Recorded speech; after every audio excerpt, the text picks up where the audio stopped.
Letter लिखे कि पाकिस्तान की इमदाद बंद कर दी जाए, मतलब कौन सी हद तक वो लोग नहीं गिरे इस मुल्क को नुकसान पहुंचाने के लिए। तो जो शख्स उस हद तक इस मुल्क के लिए गिरे हैं, तो क्या उसके लिए सिर्फ किसी मुल्क की करारदाद जो कि पाकिस्तान का अंदरूनी मामला है उस पे आके हम कहें कि जी नहीं किसी शख्स को छोड़ दिया जाए, या उसी ममालिक में कैपिटल हिल का जो वाकया हुआ था, कैपिटल हिल में 10-10, 15-15 साल लोगों को सजाएं मिली, तो क्या हम ये कहें कि हम अपने मुल्क में करारदाद पेश करके जी वो वहाँ का उनका आईनी जमहूरी हक था कि जी वहाँ पे लोगों ने जो है वो पार्लियामेंट में घुसे या वहाँ लोगों पे आगे लगाई, तो जी उनको छोड़ दिया जाए। ये डेमोक्रेटिक राइट है। Democratic right, freedom of speech का मकसद कहीं पे भी कानून हाथ में लेना नहीं होता। पूरे दुनिया के किसी भी, चाहे कोई बड़ा तरक्की याफ्ता ममालिक हो या कोई छोटा मुल्क हो,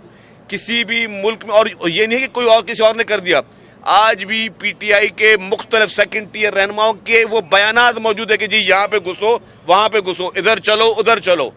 उन जगहों के उन्होंने नाम तक लेके कहा कि चले इस पर हमला करेंगे, धमकियां दी, इदारों को धमकियां दी, मुल्क को धमकियां दी। तो जो शख्स कानून हाथ में ले,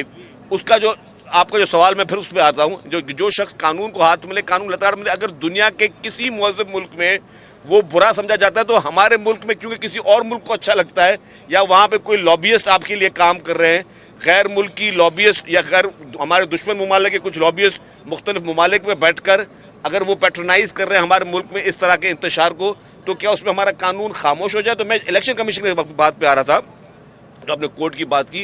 इलेक्शन कमीशन का 2002 का आप पढ़ लें, बहुत ही लाउड एंड क्लियर है, और वो ये लाउड एंड क्लियर वो ये कहता है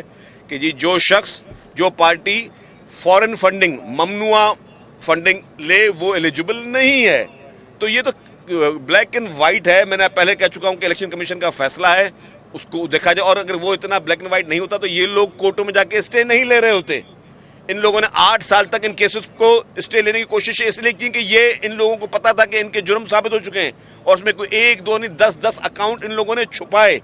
और उन अकाउंट्स में फॉरेन फंडिंग आती थी। वो पैसे कहाँ गए, कौन से ममालिक से आ रही थी, कौन से ममालिक पाकिस्तान में इस तरह के इंतशार को पैट्रोनाइज करने जा रहे हैं। तो ये सारी चीजें आया है, कोई नई चीज नहीं है। तो अदालतों के एहतराम के साथ ये मैं कहता हूं कि अदालतों का बहुत सारा एहतराम है, लेकिन जो रिलीफ नहीं मांगा गया वो दे ही नहीं सकते, और जाती ख्वाहिशों पे ये चीजें नहीं होनी चाहिए।